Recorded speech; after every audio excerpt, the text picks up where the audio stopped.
Couples, one of the greatest challenges in a committed relationship is that two people enter the relationship carrying two completely different histories, two different childhoods, and two different life experiences, and two different sets of wounds and expectations, two different fears and definitions of love. Let's not forget two different hopes, dreams, and aspirations. Are you confused yet? Do you still want to get into a relationship? And often those histories begin influencing the relationship long before either person realizes it. The truth is that most relationships conflict isn't just about the present moment or that situation that's happening, because many times it's connected to something deeper. It was for us. Someone forgets to call and the other one feels abandoned.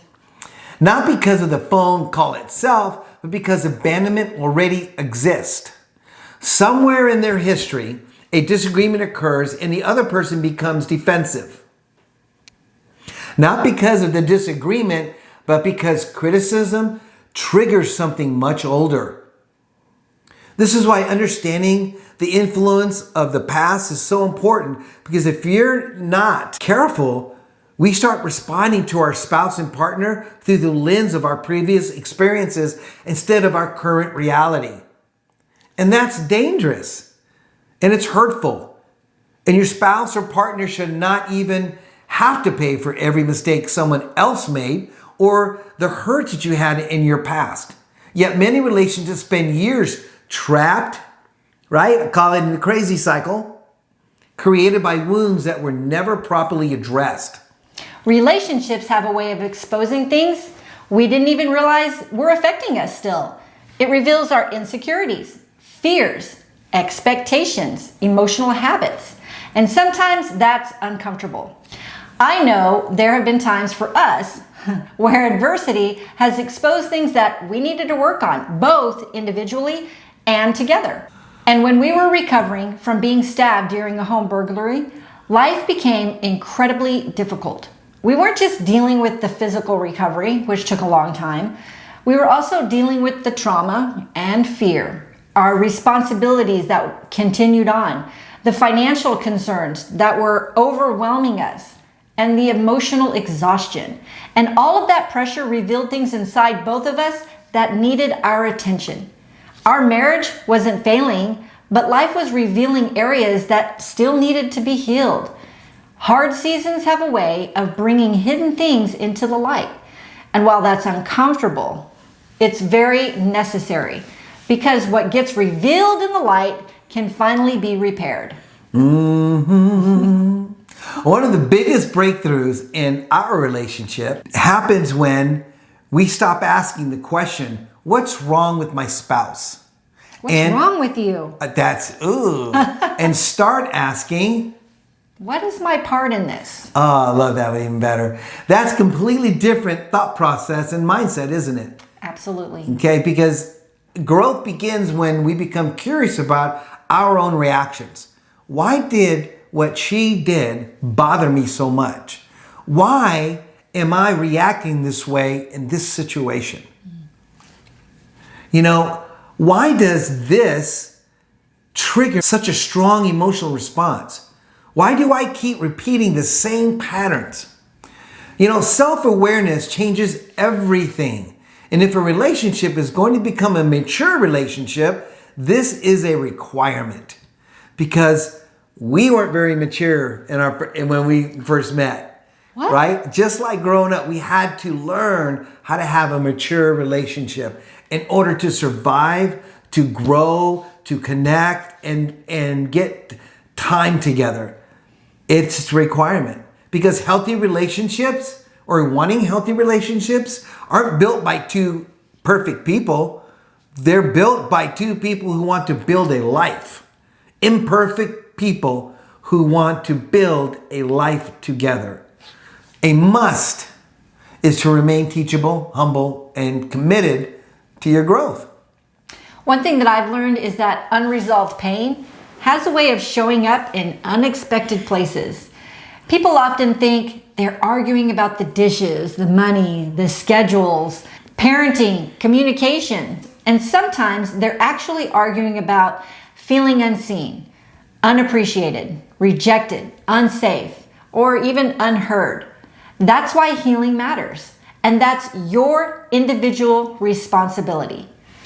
Mike can't fix me. As much as I would like him to, Mike can't fix me. Nope. The stronger you become emotionally, the healthier your relationship becomes. The more you heal individually, the more freedom you bring into your marriage and relationship. Growth isn't selfish. Growth strengthens the relationship because healthy people create healthier relationships. You know, researchers talk about post-traumatic growth. Kind of an oxymoron, right? The idea that people can emerge from adversity stronger than they were before, both individually and as couples. They allow adversity to develop them. They don't know it at the time. We didn't know it at the time. It's not like we went into it going, let's grow from this crappy situation. It doesn't work like that. They are just surviving day in and day out. That's exactly what we were doing. The difference isn't usually the hardship itself. It's how they respond to it. Do they become bitter and start blaming others? Yes, I did for a while. Or do they learn and take ownership? Not of the incident, but of the direction to move into. Do they withdraw? Yeah. Or do they grow? Eventually. Every challenge creates a choice, and every choice shapes the future of your relationships. I've also learned that forgiveness plays a major role in whether the past builds or breaks a relationship. Because without forgiveness, old wounds never truly leave. They simply change forms and then resentment grows. Distance begins and the walls start coming up. But forgiveness creates room for healing. Again, forgiveness doesn't erase the past. It simply prevents the past from controlling the future. And healthy relationships require that kind of freedom. Yeah, do you admire strong couples? Because we do. For the moments that we see them looking strong. But I and you rarely see what created them to be that strong. Here's what it took for us. Difficult conversations. Embarrassing ourselves at times. Uncomfortable growth. Moments of humility. Apologies. Forgiveness. Rebuilding. Sacrifice. And endless lessons. I had to bring things to Lisa when in my mind I knew I didn't want her response to it and I didn't want to upset her. But I had to bring it to her anyway and allow her to own her emotions and her responses. And she also had to do the same thing with me. Strong relationships aren't built because life is easy or was easy. Strong relationships are built because couples learn from what they've survived as individuals and together. They allow adversity to refine them rather than define them.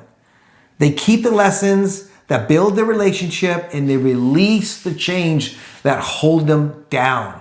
The garbage. So couples, when stuff is arising and your relationship is feeling strained, ask yourself, what can this teach us? What strength is being developed here? What wisdom is being gained? What habits need to change? What patterns need to be broken? What healing still needs to happen? Every challenge contains an opportunity or a lesson, and every experience can either build your relationship or break it. The choice often comes down to whether you're willing to grow through it. The past can be a great teacher if we allow time and distance to help us. But it was never meant to become your permanent address. So don't stay there. Don't get comfortable. It's an Airbnb or a long-term rental. And then move on. Learn the lesson, carry the wisdom, release the baggage, move forward. Couples, stand firm. And never surrender. Till next time. See ya.